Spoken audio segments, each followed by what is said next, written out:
पिंपरी 2-6 विधानसभेचे महाराष्ट्र स्वराज्य पक्ष, प्रहार संघटना, शेतकरी स्वाभिमानी संघटना आणि ऑल इंडिया पॅन्थर सेनेचे अधिकृत उमेदवार बाळासाहेब नामदेव ओव्हाळ यांच्या प्रचार सभेच्या निमित्तानं उपस्थित सर्व महिला भगिनींचं मी प्रथमतः मनापासून स्वागत करतो। या ठिकाणी जर आपण पाठीमागे नजर फिरवली तर महिला भगिनींची ताकद किती आहे आपल्याला दिसून येईल।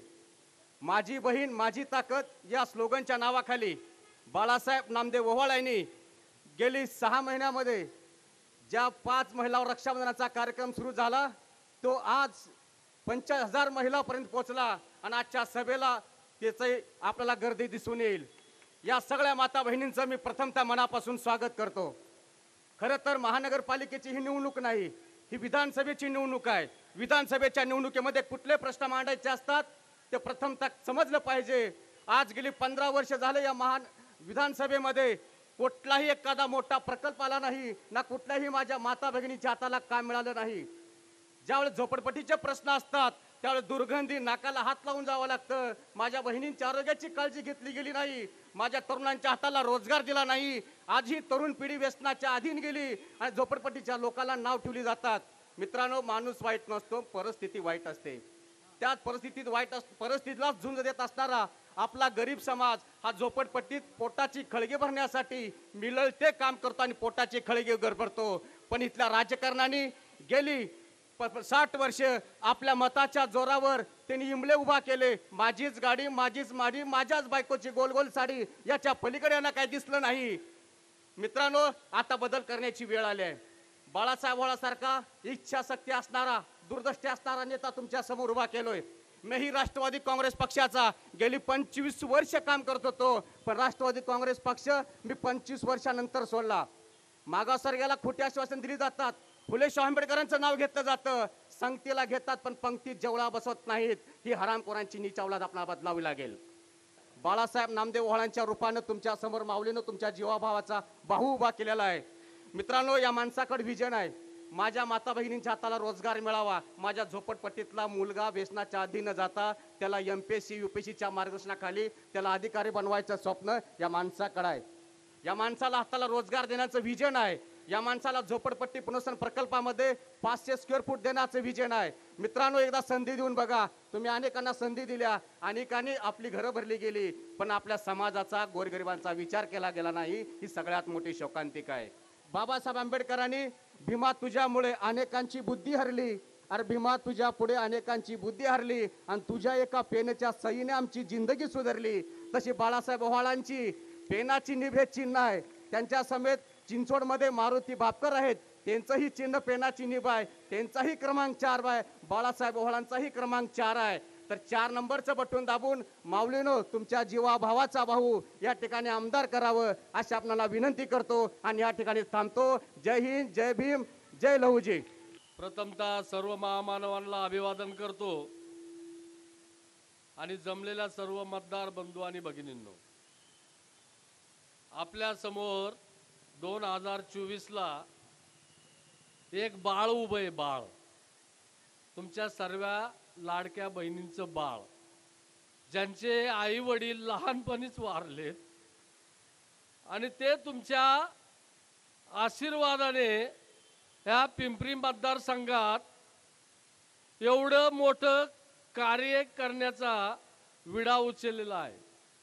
ह्या सर्व बहिणींच्या आशीर्वादानं मला जास्त काय बोलायचं नाही। गेली 72 पासून आपण ह्या पिंपरी चिंचवड शहरामध्ये राहतोय, परंतु तीच झोपडपट्टी, तीच गटारं, तीच परिस्थिती। इलेक्शन आलं, मतदान आलं की आम्हाला ह्याच नेत्यांनी कवडी मोल भावात काय आसन चणे फुटाणे द्यायचे, कार्यकर्त्यांना काहीतरी पाजायचं आणि मतदान करून घ्यायचं। ही जी संस्कृती लावून ठेवलेली आहे आपल्याला, ही बदलायची आहे का नाही? बदलायची आहे का नाही? किती दिवस असंच राहायचं आपण?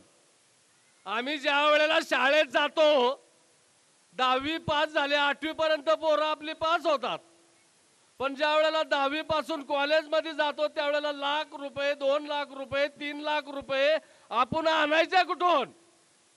विकास यांचाच होतो आम्ही मात्र करायचं काय, कष्ट करायचं, राबायचं, तरफडायचं आणि ह्यांच्या फक्त बड्डेला भाऊ म्हणून जायचं का?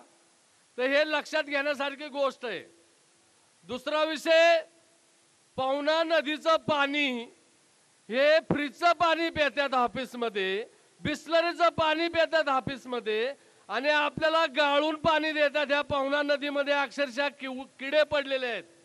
आम्ही लहानपणी किवळे गाव माझं गाव आहे, त्या विहिरीत आम्ही नदीमध्ये पोहायला जायचो, पण त्यावेळेला इतकं पाणी स्वच्छ असायचं, गोड लागायचं. आज त्या नदीमध्ये आम्ही नुसता गणपती जरी विसर्जन करायला गेलो तरी हाताला असे गांधण्या येतात किंवा फोड येतात, इतकं घाण पाणी हे लोक आपल्याला पाजतात. तर ह्याचा आपल्या सर्व बहिणींनी भावांनी विचार केला पाहिजे. आणि येत्या 20 तारखेला मारुती भापकर साहेब असतील, बाळासाहेब असतील, 4 नंबर बटनासमोर पिनचं नीप बटन दाबून भरघोस मतांनी आपल्याला आशीर्वाद द्यायचा आहे. एवढंच बोलतो आणि थांबतो. जय भीम, जय शिवराय. जय भीम, जय भीम, जय भीम, जय शिवराय, जय शिवराय. मला वाटलं महाराष्ट्रात फक्त एकनाथ शिंदेलाच बहिणी येतात, पण एकनाथ शिंदेपेक्षा जास्त बहिणी आमच्या बाळासाहेब ओवाळणी जमा केल्यात.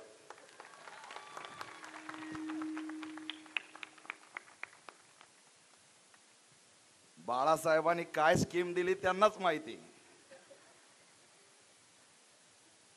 एकनाथ शिंदेची स्कीम 1500ची आहे, 3000 रुपये स्कीम काँग्रेसची आहे, पण बाळासाहेबाची स्कीमच माहिती नाही, पण बहिणी मात्र आहेत.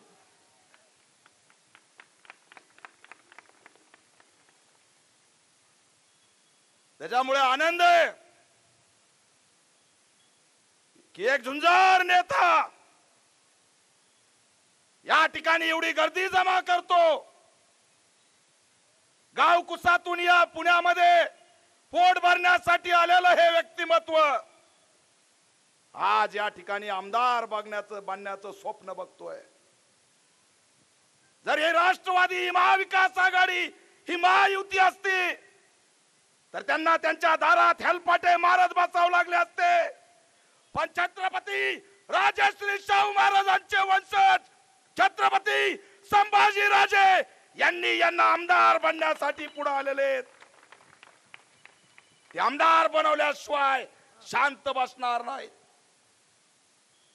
मित्रांनो, ही लढाई व्यापक आहे, हा संघर्ष मोठा आहे.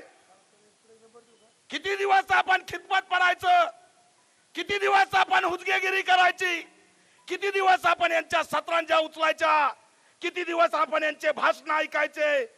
हे आता सगळं चालणार नाही. महाराष्ट्रात नवं स्वराज्य येणार आणि छत्रपती संभाजी राजे ते आणून दाखवणार. तुम्हाला वाटत असतील राजे राजे राजे म्हणतायत, पण नेमकं काय? हे असे तसे राजे नाहीत. जेव्हा पत्रकार विचारतात राजे, त्यावेळेस आमचे राजे पत्रकारांना म्हणतात की संविधानानंतर राजा वगैरे काही राहिलेलं नाही. एवढे दिलदार आहेत. पण आमच्यासाठी हे राजे काय, तुमच्यासाठी हे राजे काय? छत्रपती राजश्री शाहू महाराजांची लोक कल्याणकारी व्यवस्था या कोल्हापूरमध्ये होती. डॉक्टर बाबासाहेब आंबेडकरांना शिकण्यासाठी ज्या छत्रपती राजश्री शाहू महाराजांच्या त्या ठिकाणी शिष्यवृत्तीच्या माध्यमातून बाबासाहेब फॉरेनला शिकायला गेले, त्या राजश्री शाहू महाराजांचे वंशज छत्रपती संभाजी राजे. आज राजश्री शाहू महाराज नसते तर आज आपलं अस्तित्व काय असतं? आज आपलं अस्तित्व शून्य असतं. आमचे राजे शाहू महाराज बाबासाहेबाच्या घरात यायचे, त्या ठिकाणी चहा प्यायचे, रमाईला विचारायचे काय चाललंय काय नाही. असा राजा पुन्हा शाहू महाराजांनंतर झाला नाही. ते दलितांच्या घरात यायचे, ते बाबासाहेबांना शिक्षणाला मदत करायचे. म्हणून इथल्या एका वर्गाला शाहू महाराजांची व्यवस्था आवडत नव्हती. त्या काळची अस्पृश्यता नष्ट करण्याची भूमिका शाहू महाराजांची होती आणि वर्ण व्यवस्था पाळणारी विषमतावादी जी काही मंडळी होती त्यांना शाहू महाराजांचं राज्य आवडत नव्हतं. ते राज्य आज गेलंय. शाहू महाराजांचं राज्य आज संपलंय. ते राज्य जर पुन्हा आणायचं असेल तर छत्रपती संभाजी महाराजांच्या हातात महाराष्ट्राची या ठिकाणी सत्ता दिल्याशिवाय आता पर्याय राहिलेला नाही. यांना अस्पृश्यता पुन्हा आणायचे, बाबासाहेबांनी दिलेले हक्क संपवायचे. ते हक्क आपण संपू देणार आहेत का? संविधान आपण संपू देणार आहेत का? आणि मग यांच्या नादी लागू नका. महाविकास आघाडीने राष्ट्रवादी काँग्रेसनी एक उमेदवार दिलाय, काहीतरी बनसोडे नावाचा. माझा आवाज येतोय का? मग ते पाठीमागा आवाज येतोय का? एक दिलाय राष्ट्रवादीने, दुसरा बी दिलाय राष्ट्रवादीने. आता ही राष्ट्रवादी कुणाची? एक काकाची आणि दुसरी पुतण्याची. बरं, दोघापैकी कुणाला मतदान दिलं? आणि उद्या गडबड अशी झाली, सकाळी 5 वाजताच पुतण्या म्हणायचे, काका मला माफ करा, झालं गेलं विसरून जा. झाला का गोंधळ? अरे दोघं बी एका माळीचे मणी आहेत, हे वेगळे नाहीत. या ठिकाणच्या आमदारांनी काय केलं? गुन्हेगारीच्या पलीकडे काय केलं? कधी महिलांना सुरक्षा दिली का? या भागाचा विकास केला का? ज्या आनंद नगर मधून जास्त मतदान होतं त्या झोपडपट्टीत आजही नाल्या सुद्धा नाहीत. मी बघायला गेलो होतो एक दिवस. अरे एवढ्या रस्त्यातून जावं लागतं आजही. ही दयनीय अवस्था. स्मार्ट सिटी म्हणून ओळखली जाणार पुणे, पिंपरी चिंचवड या ठिकाणी झोपडपट्ट्या स्मार्ट का होत नाहीत? या झोपडपट्ट्यांना स्मार्ट व्हावं वाटत नाही का? का तर त्या झोपडपट्टीच्या घरामध्ये राजर्षी शाहू महाराजांचा फोटो असतो, महात्मा फुलेंचा फोटो असतो, डॉक्टर बाबासाहेब आंबेडकरांचा फोटो असतो. म्हणून हे विकास करत नाहीत. हे नावाला म्हणतात आम्ही जय भीम आहेत, पण नाले सुद्धा देत नाहीत, लाईट सुद्धा देत नाहीत आणि घर सुद्धा देत नाहीत. या सारेचं किती स्क्वेअर फीटचं घर आहे? 300. अरे जनावरांचा कोटा मिळतो, जनावरांचा कोटा 300 स्क्वेअर फीटचा जनावरांचा कोटा मिळतो.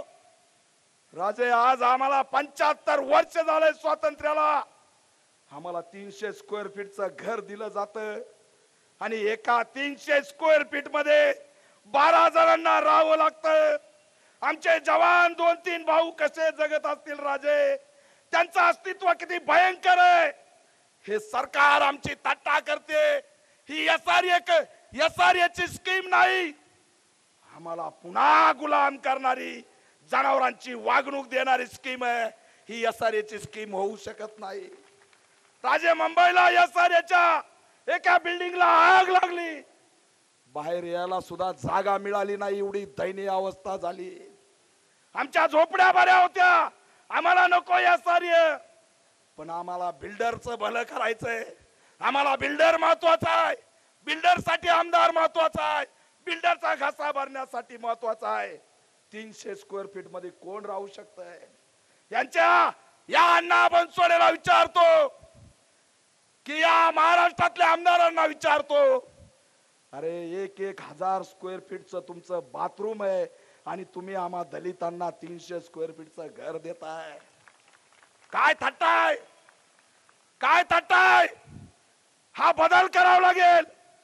राजे या ठिकाणी आपल्या जळगाव जामोदला गेले, चैन नाही पडली त्यांना, ते बैचैन झालेत महाराष्ट्र फिरून.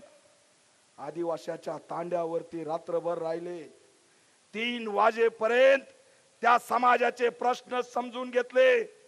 मला विश्वास आहे हा महाराष्ट्र जर राजेंच्या हातात दिला, बाळासाहेब ओवाळ भापकरांना निवडून दिलं, 300 नाही, 400 नाही, 500 नाही, 1000 स्क्वेअर फीटचं घर देण्याची ताकद छत्रपती संभाजी राजे ठेवू शकतात सत्तेच्या माध्यमातून.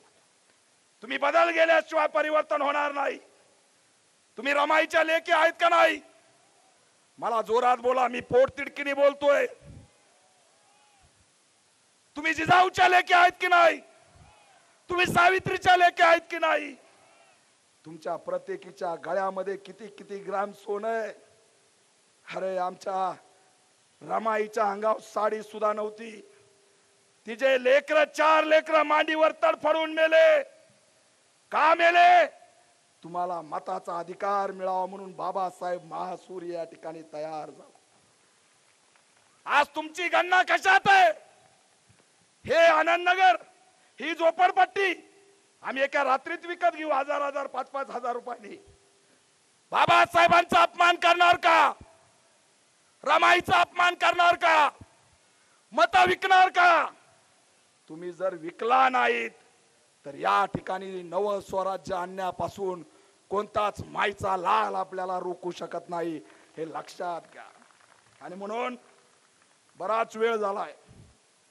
राजर्षी शाहू महाराजांची सत्ता यांच्या डोळ्यात खुपत होती आणि आता छत्रपती संभाजी राजे एक नवा पर्याय घेऊन आलेत. ते बैचैन आहेत की मला पुन्हा एकदा शाहू महाराजांचं, बाबासाहेबांचं, फुलेंचं राज्य उभा करायचंय.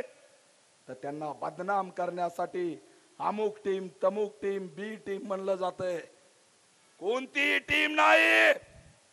छत्रपती संभाजीराजे कोणती टीम असू शकत नाही. ती एकच टीम आहे. शाहू, फुले, आंबेडकरांची टीम आहे, दुसरी असू शकत नाही. कुणाला आरोप लावताय? काय कमी आमच्या राजांकडे? पॅलेस मध्ये राहणारे राजा फक्त शाहू महाराजांचं राज्य पुन्हा आणण्यासाठी तुमच्यात आलेले आहेत. त्यांना निराश करणार का? त्यामुळे मत करा. राजे या ठिकाणी अण्णा बनसोडे आमदार आहेत.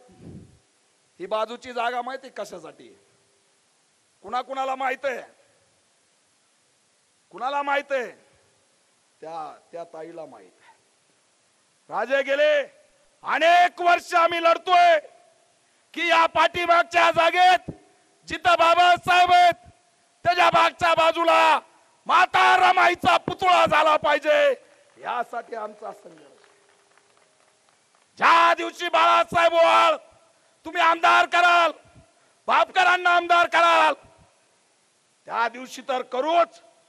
पण आता हे राजेंना माहित झालंय उद्यापासूनच असणारी त्याची भूमिका ते घेतल्याशिवाय शांत बसणार नाहीत. हे सुद्धा या माध्यमातून बसल्या बसल्या राजेंनी बघितलं.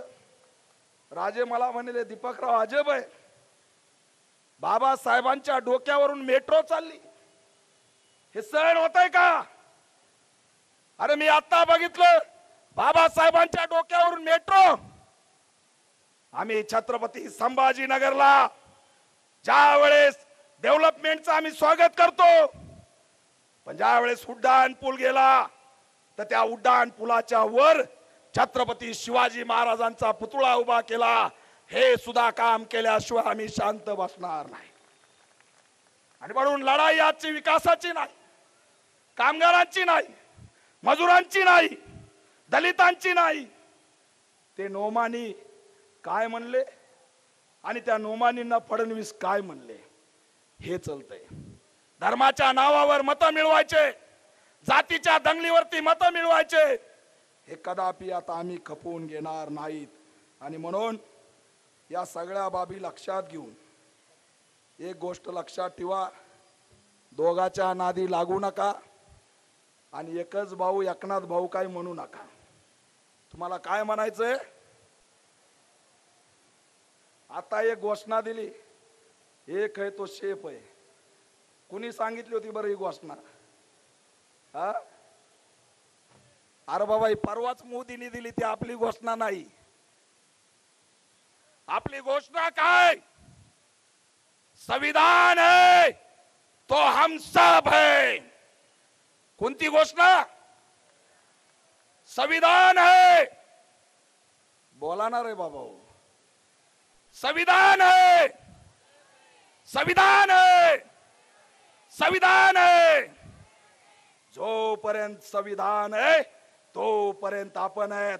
ज्या दिवशी धर्माची सत्ता येईल आणि संविधान जाईल त्या दिवशी पुन्हा गुलामगिरी आल्याशिवाय राहणार नाही. ही गुलामगिरी नाकारायची असेल, तुमच्या दारात उभा असलेली गुलामगिरी उद्ध्वस्त करायची असेल, तर पुन्हा एकदा शाहू महाराजांचं राज्य आल्याशिवाय पर्याय नाही. ते राज्य तुम्ही आणाल.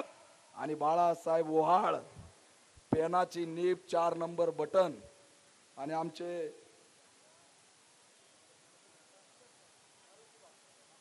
बापकर साहेबराव त्यांचं भी बटन 4 नंबर, पेनाची नीब बटन दाबा, प्रचंड मताने विजय करा. या गुन्हेगारीला गाडण्याची धमक ठेवा असं आव्हान करतो आणि रजा घेतो. जय भीम. महाराष्ट्र विधानसभा निवडणूक 2024 चिंचोड विधानसभा आणि पिंपरी विधानसभा मतदारसंघातील आम्ही 2 उमेदवार, पिंपरी विधानसभेचे उमेदवार माननीय श्री बाळासाहेब ओव्हाळ आणि चिंचोड विधानसभेचा उमेदवार मी स्वतः मारुती भापकर. खरं तर बाळासाहेबांची उमेदवारी माझ्या अगोदर राजांनी जाहीर केली. बाळासाहेबांना स्वराज पक्षाची उमेदवारी जाहीर झाली, त्यांनी प्रचार सुरू केला आणि ज्या दिवशी उमेदवारी भरण्याचा शेवटचा 29 तारखेचा दिवस होता, त्या दिवशी राजांचा आदेश आला. राजांनी सांगितलं दोन्ही ठिकाणी आपण उमेदवारी अर्ज भरा. चिंचोड विधानसभेमध्ये राजे आम्ही उमेदवारी सकाळी 12-12:30 पर्यंत भरला आणि भोसरीचा देखील आटोकाट प्रयत्न करून 2:30 वाजेपर्यंत आम्ही त्या ठिकाणी उमेदवारी अर्ज भरला. आणि त्या ठिकाणी गेल्यानंतर 4 टेबलवरती हा अर्ज असताना भोसरीच्या विधानसभेच्या उमेदवारांनी आम्हाला अनेक ऑफर दिल्या, मॅनेज करण्याचा प्रयत्न केला. मात्र हा एबी फॉर्म स्वराज पक्षाचा आहे. कुठल्याही परिस्थितीत आम्ही लढणार म्हणजे लढणार, दोन्ही मतदारसंघात लढणार अशी आमची भूमिका होती. आम्ही ऐकत नाही, यांनी अधिकारी मॅनेज केला आणि एक पानच फॉर्म त्यातलं गायब केलं आणि तो आपला फॉर्म बाद झाला. चिंचोडचा उमेदवारी अर्ज आपला राहिला. आता आम्ही 15 दिवस काम करत असताना राजे आम्ही रिक्षाच्या परमिशन घेतल्या. सांगवी परिसरामध्ये आपल्या रिक्षा फिरत असताना त्या परिसरातल्या गुंडांनी, महायुती आणि महाआघाडीच्या उमेदवारांनी रिश्त्याच्या लोकांना डोस दिला, धमकी दिली. रिक्षावाला घरी आला, त्यांनी ते वरचं सगळं फोटो बिटो काढले, माझ्या घरासमोर ठेवले, सिस्टम काढली. ए बाबा मी प्रचार करू शकत नाही, आमची एक रिक्षा बंद पाडली. राजे काल आमच्या 6 चौक सभा होत्या, आम्ही परमिशन रिसर मागितली होती. काल संध्याकाळी 4:30 वाजता आम्हाला सांगण्यात आलं तुमच्या चौक सभा बंद, तुम्हाला परवानगी नाही, दुसऱ्याच उमेदवाराला दिली. आता कालचा दिवस आमचा वाया गेलाय. उद्यापासून आम्ही 50 चौक सभा घेण्याचा निर्धार केलाय, सकाळपासून 5 वाजेपर्यंत. अशा प्रकारची दंडुलशाही या पिंपरी आणि चिंचोड मतदारसंघामध्ये चालली. मला एवढंच सांगायचंय की मी 35 वर्ष सामाजिक आणि राजकीय चळवळीमध्ये काम करणारा कार्यकर्ता आहे. या पिंपरी चिंचोड शहराची निर्मिती होत असताना महाराष्ट्र राज्याचे पहिले मुख्यमंत्री यशवंतरावजी चव्हाण यांनी या ठिकाणी MIDC आणली. औद्योगिकरण झालं. कैलासवासी अण्णासाहेबांनी या ठिकाणी नगरपालिका स्थापन केली. या ठिकाणी उद्योग आले, सगळ्या राज्यातले सगळ्या जिल्ह्यातले लोक आले. मिनी भारत या ठिकाणी हा एका बाजूला म्हटला जातोय. आणि अशाच ठिकाणी एका बाजूला हिंजवडी परिसरामध्ये या ठिकाणी IT हब आहे. आपण ज्या परिसरात आहोत त्या ठिकाणी MIDC ऑटोमोबाईल हब आहे. मात्र IT सगळ्या कंपनी स्थलांतरित व्हायला लागल्यात, त्यांना मूलभूत सुविधा मिळत नाहीत. आणि MIDC ला ITR करून MIDCच्या सगळ्या जमिनी बिल्डरांच्या घशात घातल्या जात आहेत. आणि म्हणून या ठिकाणी स्वराज पक्षाच्या माध्यमातून आम्ही या ठिकाणी सांगितलंय की इथला मूळ भूमिपुत्र जो आहे, ज्याच्या जमिनी उद्योगासाठी दिल्या गेल्या त्या बिल्डरांच्या घशात जात आहेत, त्या जमिनी शेतकऱ्यांना पुन्हा मागितल्या पाहिजे, अशा प्रकारची आम्ही भूमिका घेतलेली आहे. 78 झोपडपट्ट्या आहेत. राजे 78 झोपडपट्ट्या आहेत, सगळे या सारेच्या मागे लागलेत. सगळे जे आताचे पिंपरी चिंचवड आणि भोसरीचे उमेदवार जे आहेत त्या ठिकाणी एसआरएचा प्रोजेक्ट करायला मागतायत. झोपडपट्टीवासियांना त्या ठिकाणी चांगली घरं देऊ इच्छितात. मात्र 500 चौरस फुटाचं घर मिळावं म्हणून मागच्या 4 वर्षापासून आम्ही भांडतोय. त्या संदर्भात ब्र देखील काढायला कुठलाही महाविकास आघाडीचा किंवा महायुतीचा उमेदवार तयार नाही. आणि म्हणून या ठिकाणी राजेंना वेळ झालेला आहे. मी खूप वेळ बोलू शकतो, 2 तास 4 तास बोलू शकतो. राजेंचा आदेश आलाय की थांबा. मी एवढंच सांगेल की चिंचवड विधानसभेमध्ये आम्ही जे हमीपत्र गॅरंटी पत्र दिले ते 288 उमेदवार जे महाराष्ट्रातले आहेत त्या मतदारसंघ आहेत त्यात कुणीही दिलेलं नाही. प्रसंगी राजांचा आदेश आला आणि तुमचं जर आदेशाचं उल्लंघन केलं, चुकीचं काम केलं तर आमदारकीच्या राजीनामा देण्याची तयारी देखील आम्ही या ठिकाणी तयारी दाखवलेली आहे.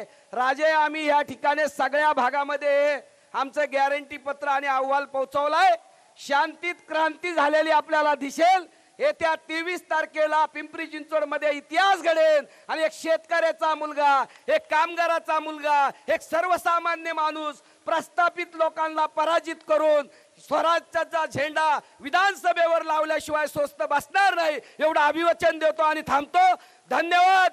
जय हिंद, जय महाराष्ट्र, जय भीम. माझी बहीण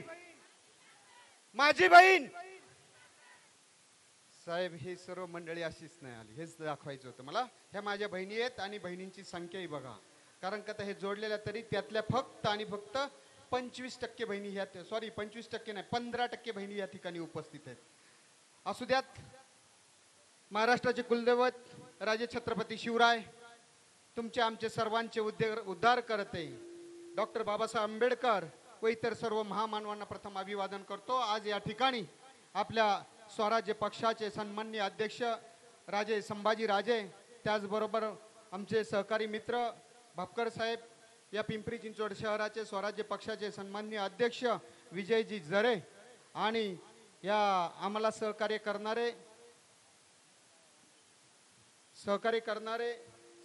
संपर्क विशेष म्हणजे शिवाजी झोडगे साहेब, ज्यांनी आपल्याला यांच्या संघटनेने पाठिंबा दिलेला आहे.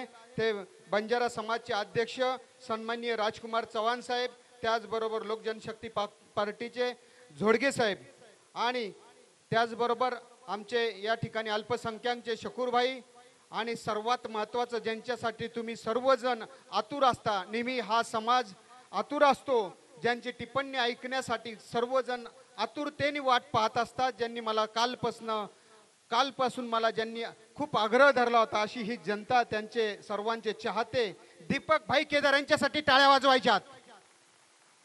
अध्यक्ष ऑल इंडिया पॅन्थर, खरंच पॅन्थर आहेत, म्हणूनच सर्वांची इच्छा होती पॅन्थर साहेबांनी या ठिकाणी उपस्थित राहावं. आणि या सर्वात महत्त्वाचं त्यासाठी कारण असणारे आमचे गौतम अण्णा गायकवाड, त्याचबरोबर इथं उपस्थित असले ज्येष्ठ नागरिक संघाचे सन्माननीय अध्यक्ष दिवटे साहेब, त्याचबरोबर माझ्या भगिनी अडसूळताई, विद्याताई, रेश्माताई, वेणूताई, इकडे बसलेले आमचे मित्र बाळासाहेब भालेराव साहेब, त्याचबरोबर चांदमारे साहेब, आमचे राजाभाऊ आगळे, त्याचबरोबर तुम्हाला सांगतो इकडं समोर उपस्थित असलेले सावंत काका, थोरात काका, कोरडे काका आणि पाठीमागं आवर्जून सांगावंसं वाटतं ह्या ज्या पाठीमागच्या बहिणी आहेत, मंदाताई असतील, राजे, मला आवर्जून नाव घ्यावं वाटतं कारण का ह्यांची सर्वांची ताकद आज माझ्या पाठीमागं खूप मोठ्या प्रमाणे उभी आहे. सर्व बहिणींना विनंती करून सर्वांनी उभं राहायचंय, मेवण्या सोडून.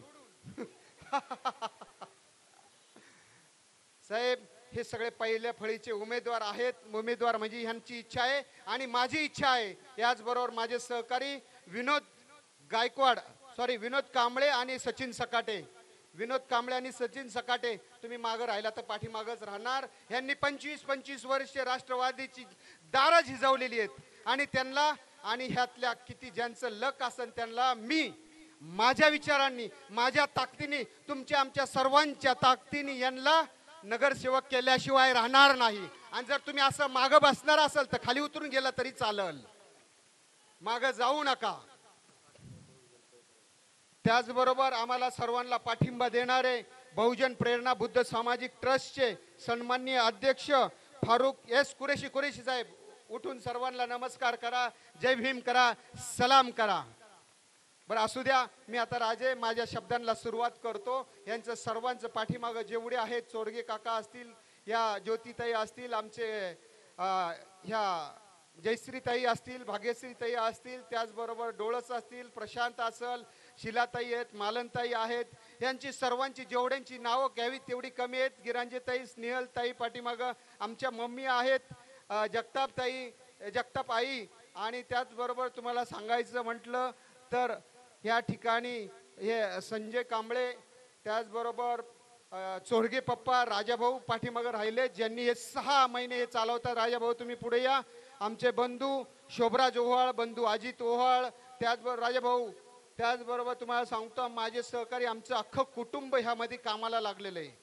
आणि विजय जरी हे सतत सहकार्य करत असतात, हे कुटुंब म्हणजे तुम्हाला सांगायचं, हे माझं फक्त एक कुटुंब नाही राजे, हे सर्व माझं कुटुंब आहे का?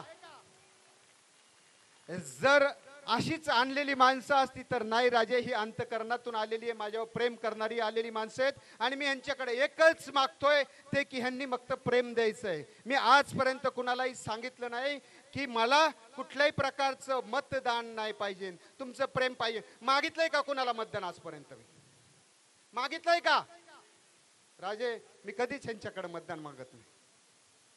प्रेमातून ते निश्चितच त्यांनी लक्षात ठेवलेलं आहे. पेनाची निब मी सांगितलेलं आहे, त्यांना माहिती आहे घरातला उमेदवार आहे, त्यांचा भाऊ, त्यांना जवळचा भाऊ आमदार पाहिजे का जो राज्याची सकाळ दुपारी होती तो आमदार पाहिजे? ज्याची सकाळ दुपारी होती तेव्हा पाहिजे का तुमचा भाऊ पाहिजे? साहेब, इथल्या आमदाराची सकाळ जी असते ती दुपारी 2 वाजता होती. आणि त्यांची आजपर्यंत मी असं आव्हान करेन, सुरुवातीला बोलायच्या सुरुवातीला असं आव्हान करेन की आज ह्या पिंपरी शहरामध्ये जर आमदारांनी एखादं जरी काम केलं असेल, एखादं विकास काम केलं असेल, एखादी लक्षवेधी, मी तो म्हणतो 5 वर्षामध्ये 5 जर लक्षवेधी जर घेतल्या असतील तर मी ह्या जनतेमध्ये 1,01,000 रुपयाचा इनाम देतो. कुणी सांगाव की ह्यांनी 1 लक्षवेधी म्हणजे तुमचा सर्वांचा प्रश्न विधानसभेत जर मांडला असेल तर मी त्याला जो दाखवून त्याला 10 लाख रुपयाचं बक्षीस द्यायला तयार आहे. मंजूर आहे राजे? ह्या आमदारांनी इथं कधीच एक सुद्धा काम केलेलं नाही, कुठल्याही विकासाबद्दल बोलले नाही. कारण का ज्याच्या आडात असतं ते पोहऱ्यात येतं, आणि पोहऱ्यात आलं तरच ते जनतेपर्यंत जाणार. परंतु ह्यांच्या आडातच नाही, ह्यांच्या डोक्यातच विजन नाहीये. ताई आहे का ह्यांच्या डोक्यामध्ये विजन? आज अख्खी पिंपरी विधानसभा त्या निगडीपासून तर दापोडीपर्यंत कुठल्याही प्रकारचं विजन नाही. मी माझ्या माता भगिनींना सांगन, लाडकी बहिणीचे 1500 रुपये पाहिजेत का तुम्हाला तुमच्या मुलाला, तुमच्या मुलीबरोबर शिक्षण मोफत पाहिजे? काय पाहिजे राजे? ह्यांना सर्वांना शिक्षण मोफत पाहिजे, 1500 रुपये नको आहेत म्हणतायत. आणि हे मी पण सरकारला, येणाऱ्या भविष्यातलं येणारं सरकार हे ताई आपलंच असन, आपला सत्तेमध्ये निश्चित वाटा असणार नाही. आपण 100% सरकार स्थापन करणाऱ्यांमध्ये सहभागी असू. आणि मी वचन देतो तुम्हाला सर्वांना की आपल्या मुलांच्या बरोबर आपल्या मुलींना देखील मुलींच्या बरोबर आपल्या मुलांना देखील शिक्षण फ्री मिळणार आणि ते मोफत मिळवून देणार. त्याचबरोबर राजे, ह्या पिंपरी शहरातला सर्वात मोठा प्रश्न म्हणलं तर झोपडपट्टीचा प्रश्न. आज ह्या नदीच्या काठावरती हजारो महिलांची घरं, हजारो गोरगरिबांची घरं जी पाण्याखाली जातात दर पावसाळ्यामध्ये. ह्याच्यावर गेल्या 5 वर्षामध्ये कधी एकही उपाय केला गेला नाही. आणि तो उपाय करण्यासाठी आपण योजलेला आहे, आपलं विजन आहे की त्यांचं, ह्या सर्व माझ्या गोरगरीब बहिणींना, माझ्या भावांना, सर्वांना जर द्यायचं असेल तर फक्त 500 स्क्वेअर फीटचं घर मिळालं पाहिजे आणि ते आपण मिळवून देणार. राजे, मी तुमच्या आदेशाने सांगल की इलेक्शन झाल्या मी ह्या पिंपरी विधानसभेमध्ये डॉक्टर बाबासाहेब आंबेडकरांच्या पुतळ्याच्या समोर बरोबर सरकार स्थापन झाल्यावरती त्याच्या 4थ्या दिवशी यांच्या समोर धरणे आंदोलन फक्त नाही तर मरेपर्यंत उपोषण करणार आहे. मला 500 स्क्वेअर फीटचं घर तुम्ही माझ्या भगिनींसाठी मिळवून द्यायचं आहे, माझी विनंती राहील तुम्हाला. त्याचबरोबर राजे, आज इथं हजारो एकर जमीन आहे ती झोपडपट्टीमध्ये आहे आणि झोपडपट्टीचे खरे वारसदार, खरे मालक ह्या माझ्या बहिणी आहेत, माझे भाऊ आहेत. ज्या जागेची किंमत हजारो करोड रुपये आहे आणि अशा करोडो रुपयाच्या संपत्तीवरती बिल्डरांचा डोळा आहे आणि बिल्डरांच्या डोळ्यामध्ये त्या झोपडपट्ट्या चालतायत. आज हजारो लोक त्यांच्यावरती जबरदस्तीने फॉर्म भरून घेतात. तर राजे मला असं वाटते नाही, माझा विचार आहे, माझा अभ्यास आहे की ह्या बहिणींच्या सगळ्यात श्रीमंत बहिणी आहेत, परंतु त्यांच्याजवळ असलेला जो हिरा आहे तो मी पारखलाय. मी सर्व अभ्यास केलाय. ह्या बहिणींच्या प्रत्येक शब्दाचा अभ्यास करतो आणि त्यांच्या अडचणीचा अभ्यास करून मी सांगतो. माझ्या पाठीमागच्या बहिणींनी जाऊ नका. तुम्हाला बसायला, मला माहिती आहे तुम्हाला बसायला खुर्ची देऊ शकलो नाही, परंतु ताई मी सांगतो 5 ते 6 हजार खुर्च्या या ठिकाणी लावले होते राजे, परंतु माझ्या बहिणी आज खाली बसल्यात. मला वाईट लागतंय, मला वाईट लागतंय. तरी देखील माझ्या बहिणी आज देखील त्या बघा खाली त्या झाडाच्या कडेच्या बाजूला बसलेत, खाली आहे तिथं सतरंजी देखील नाहीये. आणि अशा परिस्थितीत जर तुम्ही विचार करा राजे, ह्या जर 7 ते 8 हजार बहिणी आहेत तर 8,000 गुणिले तुम्हाला मला विचार करायची गरज नाही, सांगायची गरज नाही. टोटल 45,000 बहिणी मी जोडलेल्या आहेत ह्या जनहित महिला प्रतिष्ठानच्या माध्यमातून. आणि 45,000 गुणिले जर आमच्या बहिणींनी जर ठरवलं फक्त 2 जर केले तरी देखील राजे आपल्याला 90,000 ते 1,00,000 मतदान होते. होईल का? आणि निश्चितच तुम्हाला हे वचन देतो की मी कधीही तुमच्यासाठी 2 वाजता उठणार नाही, 2 वाजता रात्रीच्या जागा असेल हा माझा शब्द आहे तुमचा. सकाळी पहाटे 5ला उठून 6ला उठून तुमच्यासाठी सदैव माझं दरवाजा उघडा असन हे मला सांगायचंय. आणि अशा या भगिनींसाठी खरंच मला जीव तोडून ठेवावं वाटतं, माझं काळीच तोडून ठेवावं वाटतं. ह्या बहिणी सर्व माझ्या अगदी प्रामाणिकपणे मनापासून काम करतायत. गेली 5 वर्षापासून राजे ह्या बहिणींचा ताफा चाललेला आहे. आणि हेच मी सांगतो की मी जे पेरल ते उगवतं, जे पेराल ते उगवतं, जे पेराल ते उगवतं. त्याचप्रमाणे राजे हा 2019ला जो जनहित प्रतिष्ठानचा जो चालू केला होता आम्ही रथ, तो आज 45,000 पर्यंत गेलाय आणि त्याचं उदाहरण हे समोर आहे.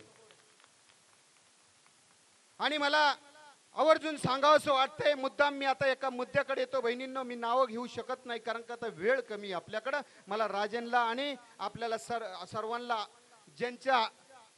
ज्यांच्यासाठी आपण इथं आलाय ते राजे सर्वांना मार्गदर्शन करणार आहेत. त्याचबरोबर दीपक भाऊ केदार हे सुद्धा मार्गदर्शन करणार आहेत. परंतु मला मुद्दाम बोलावं असं वाटतंय की दादा, दीपक दादा, मला बोलावं असं वाटतंय की अहो आज या ठिकाणी मतदान कुणाला करणार आहेत, कोण पक्ष उमेदवार आहेत 2 ठिकाणी. चाचा है वही भतीजा है और भतीजा है वही चाचा है. मग जाणार कुठं? इकडनं खा नाही तर इकडनं खा. कुठं जाणार ताई? चाचा भतीजा.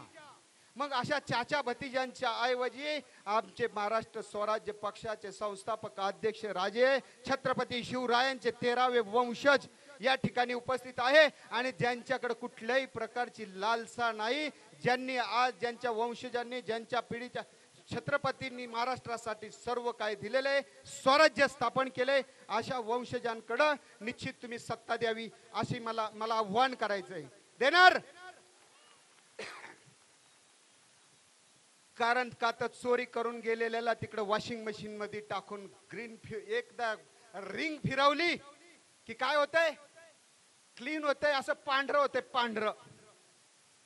राजे हे सगळेजण चोऱ्या करून गेले आणि त्या मशीन मध्ये गेले, वॉशिंग मशीन मध्ये टाकलं आणि त्यांना ते पांढरं शुभ्र झालं.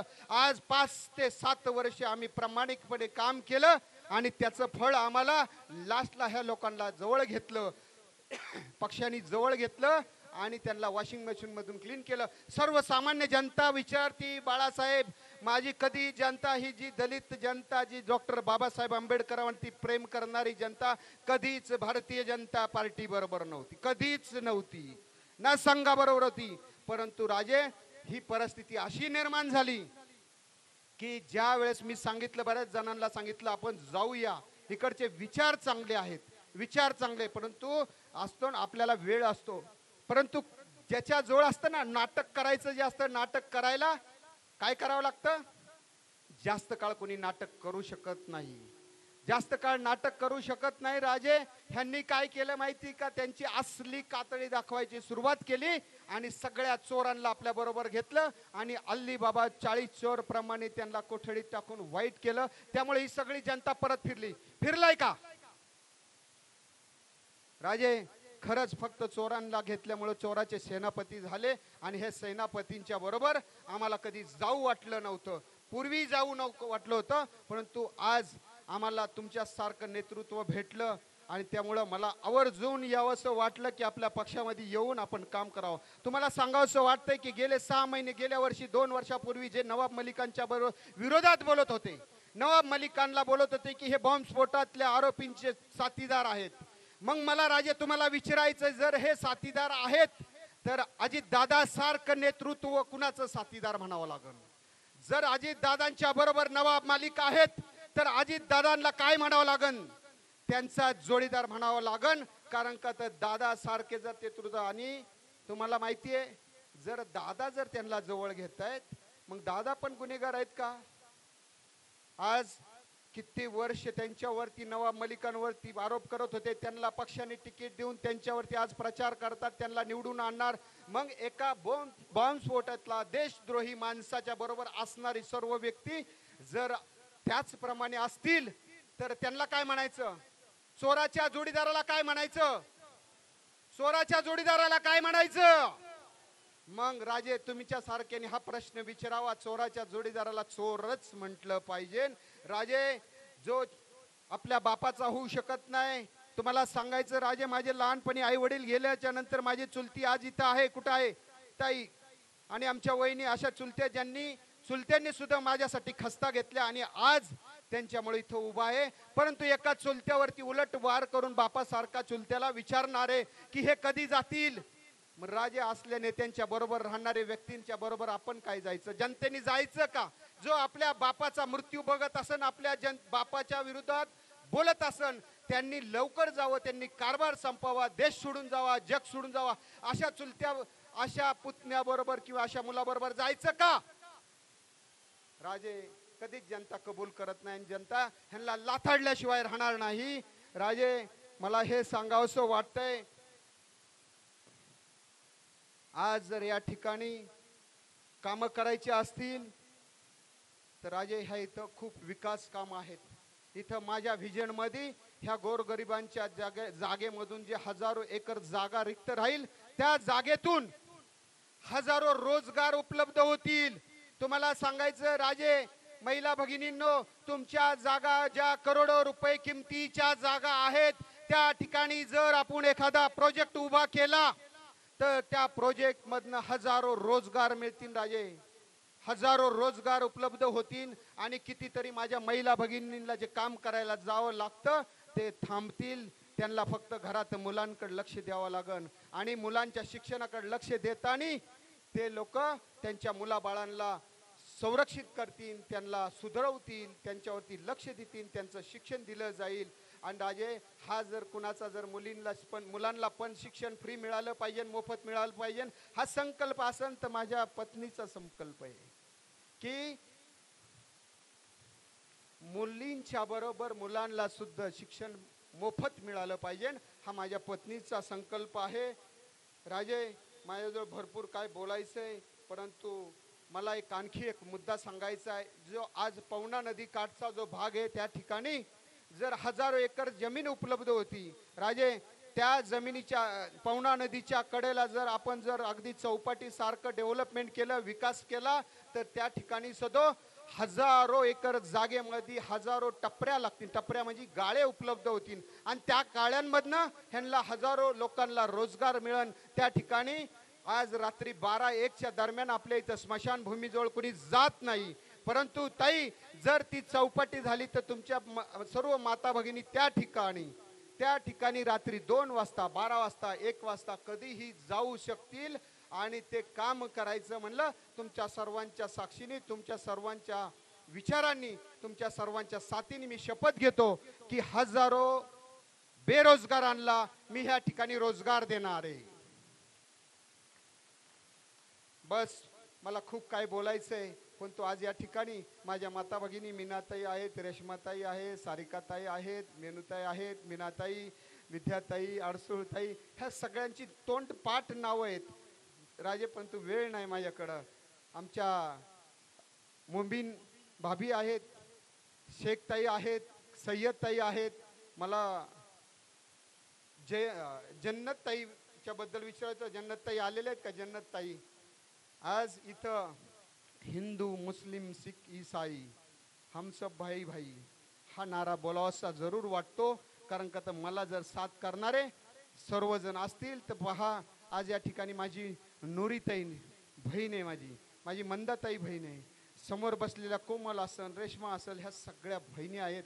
आणि या सगळ्यांच्या बहिणींच्या आशीर्वादाने राजे मी हा 2024चा निकाल तुम्हाला 23 तारखेला जल्लोषात साजरा करणार आहे.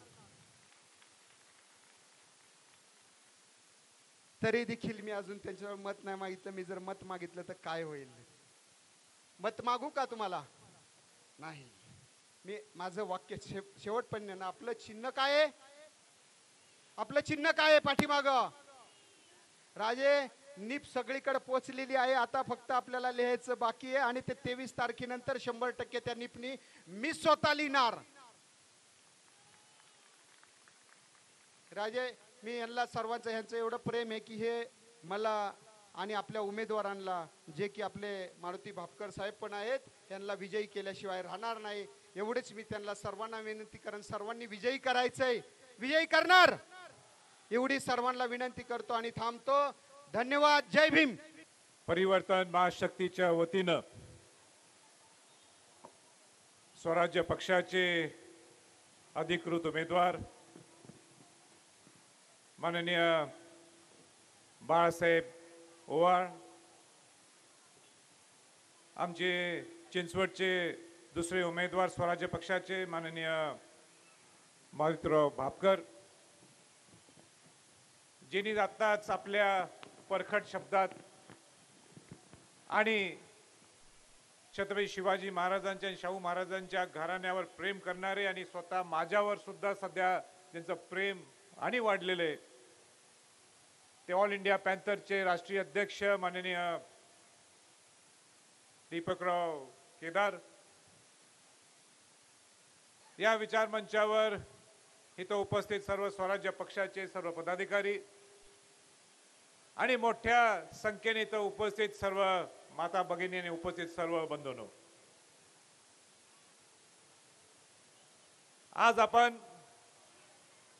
बाळासाहेब ओवाळ आणि मारुती भापकरांच्या प्रचारासाठी इथं सगळेजण जमलो. उशीर झालाय, मला पूर्ण कल्पना आहे. जितकं लवकर मला भाषण संपवते तितकं लवकर संपवण्याचा माझा प्रामाणिक प्रयत्न असणार. या अनेक वर्ष प्रामुख्याने या 15-20 वर्षात मी पूर्ण महाराष्ट्र पिंजून काढत आहे. नवीन राजवाडा जिथं माझं वास्तव्य आहे ते राजवाडा सोडून खऱ्या अर्थाने शिवाजी महाराजांचा, शाहू फुले आंबेडकरांचा विचार आपल्याला घेऊन त्याची जनजागृती करण्यासाठी माझा पूर्ण महाराष्ट्राचा माझा दौरा होत होता. आणि शिवाजी महाराजांचा, शाहू महाराजांचा घरात माझा जन्म होतो ते तर मला सार्थ अभिमान आहे, पण त्याच्यापेक्षाही जास्त त्यांच्या विचाराने माझी वाटचाल चालू आहे, हा मला जास्त आनंद आहे. आणि हे सगळं होत असताना राजश्री छत्रपती शाहू महाराजांचे आणि बाबासाहेब आंबेडकरांचे कसे घनिष्ठ संबंध होते हे आपल्या सर्वांना ज्ञात आहे. पण शाहू महाराज आणि बाबासाहेब आंबेडकर एक अशा प्रकारचे महापुरुष होऊन गेले की आज 100 वर्षानंतर नाही तर अजून हजारो वर्षानंतर सुद्धा शिवाजी महाराज, शाहू फुले आंबेडकरांचा विचार हा इथंच रुजणार आहे. माणगावच्या सभेत कोल्हापूर जिल्ह्यात राजश्री छत्रपती शाहू महाराजांनी ओळखलं एक नवीन एक युवक तयार व्हायला लागलेला आहे आणि त्या युवकाला ताकद देणं गरजेचं आहे. आणि म्हणून शाहू महाराज मोठं मन दाखवतात, ह्याच्या पुढचं मी बहुजन समाजाचं नेतृत्व करणार नाही, तर ह्याच्या पुढचं देशाचं आणि बहुजन समाजाचं जर कोण नेतृत्व करणार असेल तर ते डॉक्टर बाबासाहेब आंबेडकर असणार. 1916 का 1917 नागपूरला एक बहिष्कृत समाजाची अधिवेशन होतं. आणि बहिष्कृत समाज म्हणजे कुठला समाज? तो तुम्ही आहे सर्वजण. आणि त्यावेळी बाबासाहेब आंबेडकर यांनी राजश्री छत्रपती शाहू महाराजांना निमंत्रण केलं आणि निमंत्रणाने सांगितलं की तुम्ही प्रमुख वक्ता प्रमुख पाहुणे म्हणून नागपूरला आपण यायला पाहिजे. छत्रपती शाहू महाराज त्याला होकार देतात. छत्रपती शाहू महाराज त्याला होकार देतात आणि सांगतात बाबासाहेब मी येतो. पण अचानकच शाहू महाराजांनी एक पत्र लिहिलं बाबासाहेबांना की माझ्या कन्या राधाबाई राणीसाहेब उर्फ अक्कासाहेब महाराजांची तब्येत बिघडली आहे म्हणून मी येऊ शकत नाहीये. बाबासाहेब परत शाहू महाराजांना पत्र लिहितात आणि म्हणतात महाराज मला मान्य आहे अक्कासाहेब महाराजांची उर्फ राधाबाई राणीसाहेबांची तब्येत बिघडली आहे मी समजू शकतो. पण त्या नागपूरला बहिष्कृत समाजाला जे सगळे दलित बांधव सगळे भविष्य समाजाचे सगळे जे लोक येणार आहेत हे तुमचे मुलं बाळ नाहीत का? आणि ते एवढं जिवाळी शाहू महाराजांना लागलं. शाहू महाराजांनी लगेच पत्र लिहिलं आणि ते त्या बहिष्कृत समाजाच्या नागपूरच्या अधिवेशनाला शाहू महाराज जातात. जे किती जिव्हाळ्याचं नातं आहे हे मी तुम्हाला का सांगत आहे. हे इतिहास सांगण्यासाठी मी मुद्दाम हा विषय काढला नाहीये. कारण का हा तुमचा पिंपरी हा खऱ्या अर्थाने अनुसूचित जातीसाठी हा रिझर्वड आहे. ज्या शाहू महाराजांनी पहिल्यांदा बहुजन समाजाला आरक्षण दिलं अनुसूचित जाती जमाती ओबीसी आणि मराठा समाजाचे आरक्षण दिलं. ज्या वंचितांना न्याय मिळवून देण्याचं जर काम केलं असेल तर त्यावेळी राजर्षी छत्रपती शाहू महाराजांनी केलं. पण आज ही परिस्थिती 100 वर्षांनंतर सुद्धा दीपकबाईंनी जे सांगितल्याप्रमाणे आजही ती परिस्थिती तशीच बऱ्यापैकी आहे. उलट जास्त वाढलेली आहे असं म्हटलं तर सुद्धा काही चुकीचं होणार नाही. हे सगळे प्रस्थापित लोक म्हणजे आताचा आमदार सुद्धा असेल ह्यांनी तुमचा नुसता खेळ केलेला आहे. खेळ खंडोबा केलेला आहे. या प्रस्थापित लोकांनी एवढे माजलेले आहेत. पैशाचा माज एवढा आहे सत्तेचा माज एवढा आहे की नुसतं घरी पाकिट पाठवलं की आपल्याला हे मतदान पडते हा त्यांचा संभ्रम सगळा निर्माण होऊन गेलेला आहे. त्याला आम्ही सापत सुद्धा दोषी आहोत. नुसतं एक किंवा महाविकास आघाडी किंवा महायुती ह्यांच्यातच मतदान करायचं. मग बाळासाहेब सारखे असतील बापकर सारखे असतील ह्यांनी स्वप्न नाही बघायचं का? जे विस्थापित लोक आहेत ज्यांनी आयुष्यभर केव्हा बघितलं नाही की आम्ही आमदार होऊ शकतो आम्हाला स्वप्न पण आम्ही आमदार होणार कसं? कारण का इथं प्रस्थापित लोकांकडे एवढा पैसा एवढा सत्ता आहे. 3 पिढ्या त्यांच्याकडे सत्ता आहे. जे मोठ्या वरच्या फळीवर बसले 20 वर्ष 30 वर्ष 40 वर्ष तेच सत्तेत आहेत. हेच विरोधात असतात हेच सत्तेत असतात. मग आमच्या सारखे विस्थापित लोक केव्हा येणार ह्याच्यात?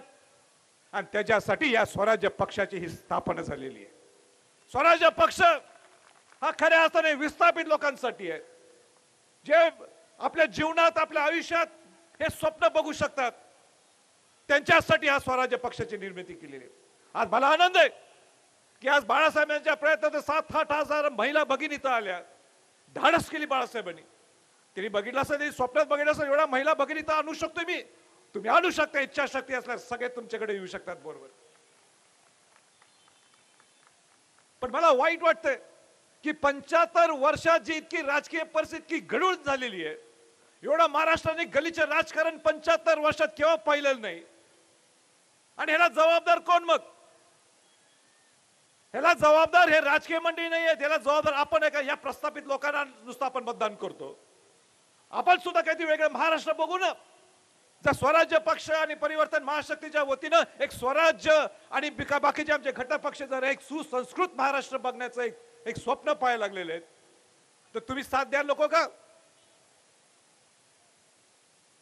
मला आपण सांगा की या तुमच्या भागात पिंपरी चिंचवड सगळ्यात 1 नंबरची महानगरपालिका म्हटली जातं. सगळ्यात जास्त उत्पन्न ह्या पिंपरी चिंचवडच्या तुमच्या महानगरपालिकेतलं आहे.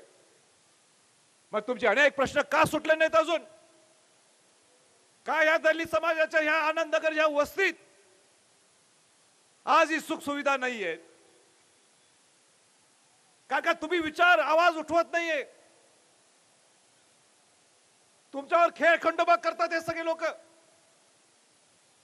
नुसता बाबासाहेब आंबेडकर शाहू महाराज महात्मा फुले शिवाजी महाराज हे नुसते नावासाठी राहिलेले आहेत. मगाशी दीपकभाई केदारी बरोबर सांगितलं की तुम्ही मतदान केलं तर इकडे सुद्धा राष्ट्रवादी तिकडे सुद्धा राष्ट्रवादी. उद्या एका रात्रीत केव्हा एकत्र येते हे कळणार नाही. ज्या अजित पवारांचा जो उमेदवार आहे अजित पवार यांना नरेंद्र मोदी म्हणतात की 74,000 कोटीचा घोटाळा जर कोणी केला असेल तर ते अजित पवारांनी कंपनीने केला आणि एका आठवड्यात तो महायुतीत जातो. एका आठवड्यात अजित दादा महायुतीत आणि भाजप हा सगळा खेळ बघते. तर ह्या भाजप आणि या राष्ट्रवादीला या पिंपरी चिंचवड मध्ये तुम्ही निवडून कसा देता हाच मोठा प्रश्न आहे. इतकी दहशत आहे या सगळ्या लोकांची इथं. टीडीआरच्या माध्यमातून तुम्हाला माहिती आहे हे सगळ्यात पैसेवाली महानगरपालिका म्हणतो पण टीडीआरच्या माध्यमातून एवढा पैसा गोळा करतात हे. मग या एसआरएच्या या स्कीमच्या मधून झोपडपट्टीच्या लोकांना का इथं झोपडपट्टीची एसआरएची स्कीम इथं उभा केली नाहीये ह्याच्यावर चर्चा होत नाहीये. भाषण कसले आहेत एकाही नुसतं हेवे धावेचे नुसते भाषण आहेत. विकासावर कोण बोलत नाहीये. का विकासावर बोलत नाही आपण. आणि म्हणून वेळ आलेली आहे बंधू भगिनी तुम्ही आता धडा शिकवण्याची सामान्य माणसांना विस्थापित लोकांना ताकद देण्याची ही जबाबदारी तुमची सर्वांची आहे. मला 1 मिनिट 2 मिनिट बाळासाहेबांनी बापकरांना इथं बोलवायचंय. आमचे दोन सुसंस्कृत उमेदवार आहेत. बाळासाहेब इतका धाडसीने इतकं प्रामाणिक पद्धतीने करे माझ्याकडे जेव्हा मला भेटायला आले म्हटले राजे मला यावेळी इलेक्शन लढवायची मला स्वराज्याच्या माध्यमातून लढवायची आहे. आणि कसला भारी माणूस निघाला. मला आनंद वाटला की पहिल्यांदा तिने ज्यावेळी फॉर्म भरायला निघाले तर घोड्यावर बसूनच घोड्यावर स्वार झाले. झापड लावली. झापड लावून काय म्हटलं आता मला बाकीचं मला काय माहित आहे आपण रेस मध्ये उतरलोय तर ती रेस जिंकायचीच. विजयी घोडा व्हायचा आपण. तुम्ही बसला घोड्यावर त्याही नुसता घोडा टाक टाक टाक टाक करत त्याला म्हणतात वॉक चालत होता. आणि ज्याला जोरात पळतो त्याला इंग्लिश मध्ये काय म्हणतात घोडा कॅन्टर मध्ये आहे. आता तुम्ही कॅन्टर मध्ये आलेल्या आहे शेवटच्या 2 दिवसात. पण 2 दिवसात बाळासाहेब वैराचे दिवस आहेत आता 2-3 दिवस. आता हे सगळे ह्यांच्या नोटा बिटा सगळे बाहेर येणार. आपण नोटा वाटायच्या नाहीत. आपण सुसंस्कृत महाराष्ट्र घडवायचंय. ज्या पद्धतीने तुम्ही या लोकांना इथं सगळ्यांना बोलवलं प्रेमाच्या पोटी त्या प्रेमाच्या पोटीच आपण मतदान घ्यायचंय. आपल्याला ह्यांच्यापेक्षा वेगळं नाविन्यपूर्ण राजकारण करायचंय. आणि म्हणून बाळासाहेब ही जी ताकद तुम्ही लावलेली आहे हीच ताकद आता ह्याच्या पुढे या 3-4 दिवसात आणि जोर लावायचा जेणेकरून 23 तारखेला गुलाल लावल्याशिवाय आपण खाली उतरायचं नाही. मारुती भापकर एक चळवळीचा कार्यकर्ता इतका साधा कार्यकर्ता आपल्याला पाहायला मिळतो का. अहो यांची धाडस आहे या महायुतीतल्या महाविकास आघाडीतल्या लोकांना एका साध्या गरीब एक सामान्य माणसाला असं तिकीट देऊ शकते का. हे स्वराज्य पक्ष आहे. स्वराज्य पक्ष नुसतं कोण किती पैसा तिच्या मागे ताकद आहे त्याला द्यायचं नाही. जो प्रामाणिक आहे आयुष्यभर नगर सेवक असताना सुद्धा अपक्ष निवडून आल्या सुद्धा सगळ्या रिक्षाने किंवा सायकलने प्रचार केलेला हा माणूस आजही सायकलने प्रचार करतो.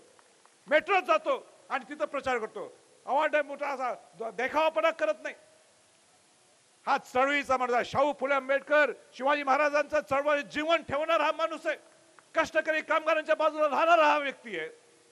तर मला सांगा असे उमेदवार जायला बघा का ह्यांनी स्वप्न बघायचं नाही का ज्यांच्याकडे पैसा आहे ज्यांच्याकडे नुसतं व्हाईट कॉलर गुंडगिरी आहे.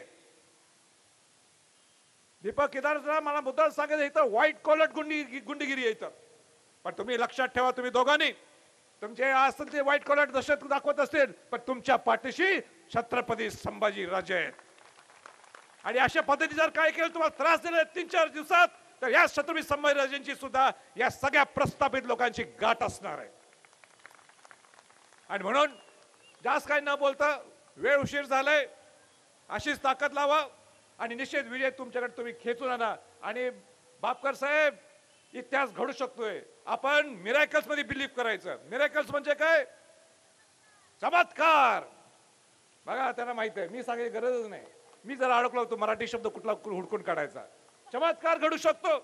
तुम्ही तुमच्या स्वतःच्यावर विश्वास ठेवा की आपल्याला खऱ्या अर्थाने सुसंस्कृत महाराष्ट्र घडवायचं आहे. आपल्याला खऱ्या अर्थाने शिवाजी महाराज शाहू फुले आंबेडकरांचा महाराष्ट्र घडवायचा आहे. आपल्याला खऱ्या अर्थाने त्या शिवाजी शाहू महाराज फुले आंबेडकरांचा विचार परत एकदा रुजवायचा आहे. आणि खऱ्या अर्थाने या विस्थापित लोकांना ताकद द्यायची एवढा लक्षात ठेवून पुढे जावा. आणि आपल्याला 23 तारखेला दोघांना हे गुलाल लागणार. आणि काय बघा पुन्हा पिंपरी चिंचवडचा नंबर 4 आहे. आता षटकारच मारायचा, आता चौकारच मारायचा, बाकी काही बघायचं नाहीये, काही बघायचं नाही आपल्याला.